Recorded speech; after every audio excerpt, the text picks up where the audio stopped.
pneumologue.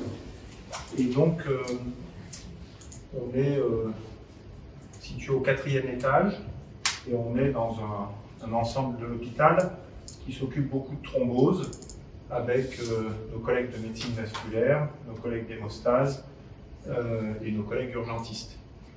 Donc nous, on s'occupe plus particulièrement de la partie embolie pulmonaire, parce qu'on est pneumologue, mais vous avez compris que c'est une seule et même maladie, la phlébite et l'embolie pulmonaire. Donc, c'est une maladie fréquente, l'embolie pulmonaire, puisque, on vous l'a sans doute dit, mais en France, on a un nombre relativement stable de patients, environ 40 000 patients par an qui ont une embolie pulmonaire. Donc c'est quand même une pathologie fréquente qui est principalement hospitalisée, mais on a maintenant un certain nombre de choses, d'outils qui nous permettent d'envisager une simplification de la prise en charge. C'est d'abord le traitement anticoagulant qui s'est considérablement simplifié, et puis surtout on a des outils qui permettent d'identifier les malades qui vont avoir un bon pronostic, une évolution favorable, et chez qui on peut envisager une prise en charge beaucoup plus simplifiée, notamment en évitant l'hospitalisation. C'est pour ça que ces outils sont très importants, parce que l'embolie pulmonaire, c'est une maladie qui est potentiellement grave, qui peut se compliquer d'état de choc et conduire au décès des patients. Et donc il est très important d'avoir des outils les plus fiables possibles pour justement identifier des patients qui sont à très faible risque de complications, de patients qui peuvent se compliquer. Ensuite, le troisième point, c'est que l'embolie pulmonaire, comme la phlébite, c'est souvent une maladie qui va avoir tendance à récidiver quand on arrête le traitement anticoagulant. Et donc, on est dans ce concept-là de maladie qui devient un peu chronique et qui nécessite un suivi prolongé, qu'on prenne ou pas des anticoagulants, le plus souvent quand on est sous anticoagulant, pour avoir justement un certain nombre de prises en charge adaptées. En France, jusqu'à il y a peu de temps, la prise en charge de l'embolie pulmonaire, vous voyez, ça concerne des patients plutôt âgés, au-delà de 60 ans en tout cas, et quand on a une embolie pulmonaire en France, c'était au début des années 2000, 2010, on a une hospitalisation dans la quasi-totalité des cas, avec une mortalité hospitalière qui est plus importante que la mortalité de la phlébite. Encore une fois, l'embolie pulmonaire est plus grave que la thrombose veineuse profonde, et cette prise en charge hospitalière était la règle jusqu'à il y a peu de temps, avec, vous voyez, des durées moyennes de séjour de 10 jours pour les patients qui ont un diagnostic d'embolie pulmonaire. Alors, on a des outils qui permettent d'identifier des malades à très faible risque de complications. Sans rentrer dans le détail, on a deux outils qui sont validés. Un score qui combine, vous voyez, 6 items, et puis une checklist, comme les pilotes d'avion, avant de rentrer dans leur cockpit, ils checkent chacune des listes. Et là, ces critères-là, c'est est-ce qu'il faut que je garde le patient à l'hôpital pour lui administrer un soin qui n'est pas disponible à la maison ou une surveillance particulière. Et c'est ce qu'on appelle les critères ESTIA, ESTIA étant la déesse du foyer. Donc, vous voyez que tout ça est cohérent. Et donc, vous voyez, par exemple, est-ce que j'ai besoin d'oxygène? Eh ben, l'oxygène, c'est plus facile d'administrer à l'hôpital qu'à la maison. Est-ce qu'il y a un traitement, il y a des douleurs importantes qui justifient, par exemple, un traitement intraveineux? C'est pareil, il est préférable de l'administrer en milieu hospitalier, etc., etc. Donc, vous voyez une liste de 11 critères. Et quand on n'a aucun de ces critères, eh bien, la prise en charge ambulatoire est tout à fait envisageable. Et on a pu montrer que quand on a une embolie pulmonaire et qu'on n'a aucun de ces critères, eh bien, le risque de complications dans les jours qui suivent, dans les 30 jours qui suivent le diagnostic, est extrêmement faible, ce qui confirme la sécurité de ce type de prise en charge. Alors, entre les deux outils, est-ce qu'il y en a un qui est meilleur que l'autre? On a essayé de répondre à cette question en faisant une étude dans laquelle des patients, il y a quelques années, étaient tirés au sort pour être pris en charge, soit avec le score dont je vous ai parlé, PESI, ou bien les critères ESTIA. Et puis, on a regardé combien de patients étaient identifiés avec ces scores pour être pris en charge en ambulatoire. Et puis surtout, on a regardé qu'est-ce qui se passait quand ces malades étaient pris en charge en ambulatoire. Et vous voyez qu'on a inclus, c'était une étude qui a inclus 26 hôpitaux dans 4 pays européens. Donc c'est vous dire un petit peu le large panel d'organisations de systèmes de santé différents. Vous voyez qu'on a inclus plus de 1800 patients dans cette étude. Eh bien, la première information, c'est que quand on utilise l'une ou l'autre, on identifie un petit peu plus de patients avec le score PESI pour la prise en charge ambulatoire, mais que le docteur, il vient mettre son grain de sel là-dedans, et il considère que malgré l'identification par le score PESI simplifié être à faible risque, eh ben, il considère que c'est pas souhaitable, et donc il va à l'encontre de la règle, de la décision de la règle, pour hospitaliser son malade dans une proportion plus importante de patients. Et donc finalement, au total, on a une proportion équivalente de patients qui est prise en charge en ambulatoire, en plus d'un tiers, près de 40%, hein, vous voyez, c'est quand même important.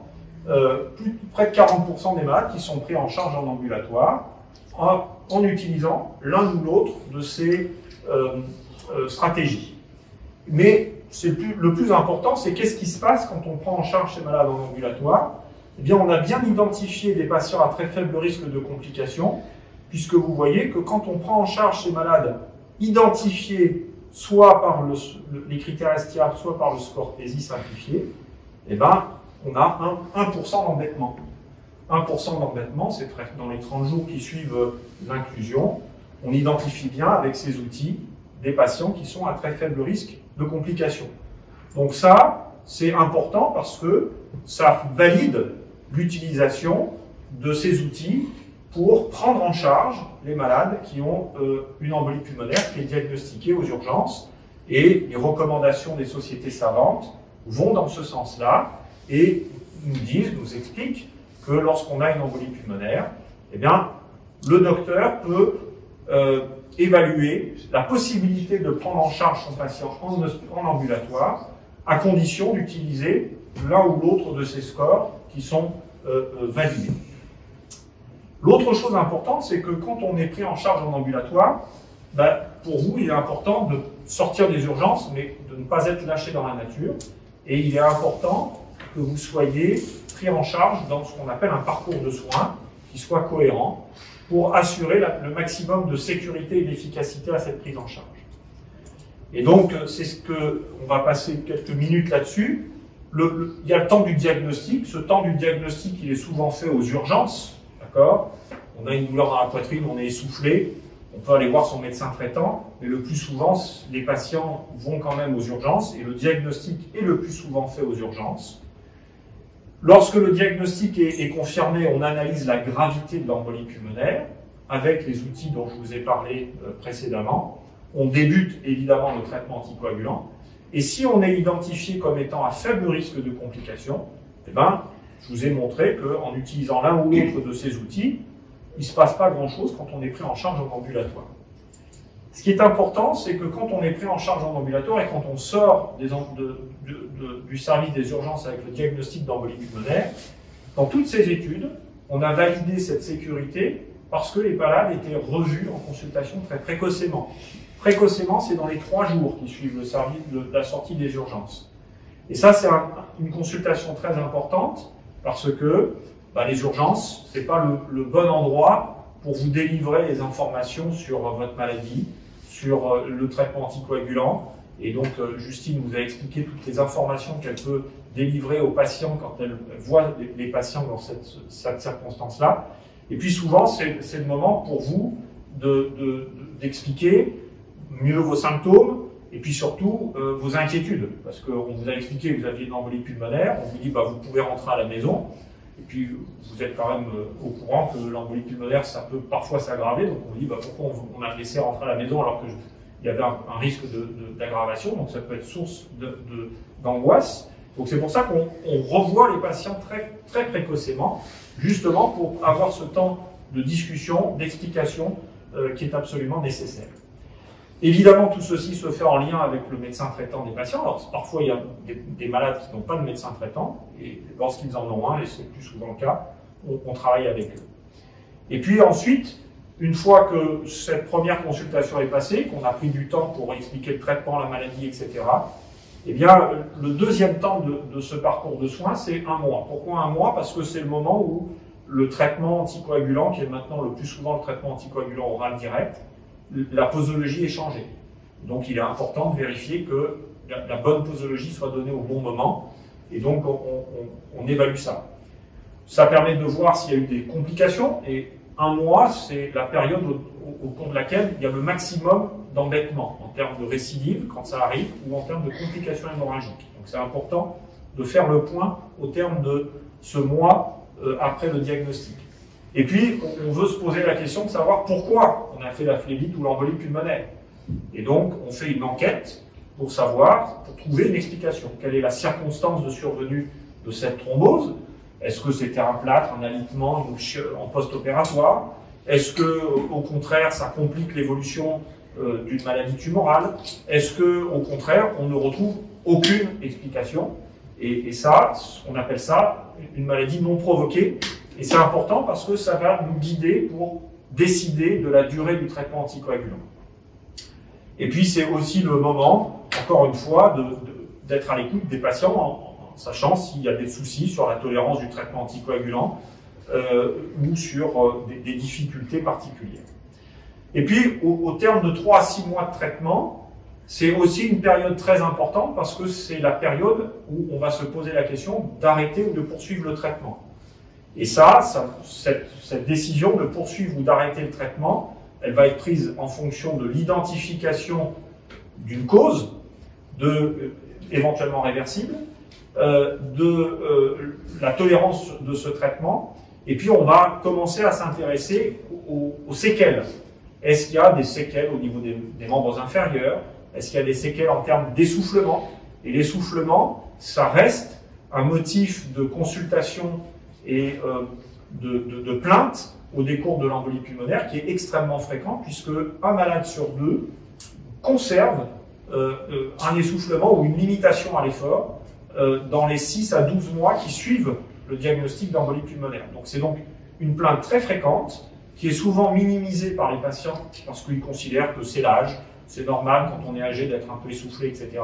Or, c'est jamais normal et ça nécessite de rechercher des causes très fréquentes, une BPCO, une insuffisance respiratoire, une insuffisance cardiaque, et puis parfois, cet essoufflement qui persiste, il est lié à des séquelles d'embolie pulmonaire, et là, il est important d'identifier que c'est bien ça qui est en cause, parce qu'on a des traitements spécifiques à proposer. Et puis, quand on décide de poursuivre le traitement anticoagulant, eh bien, il est important de réévaluer la tolérance et de réévaluer que ce que l'on a décidé à un temps donné, 3 à 6 mois après le diagnostic de l'embolie, eh ben, ça reste vrai dans la suite des choses.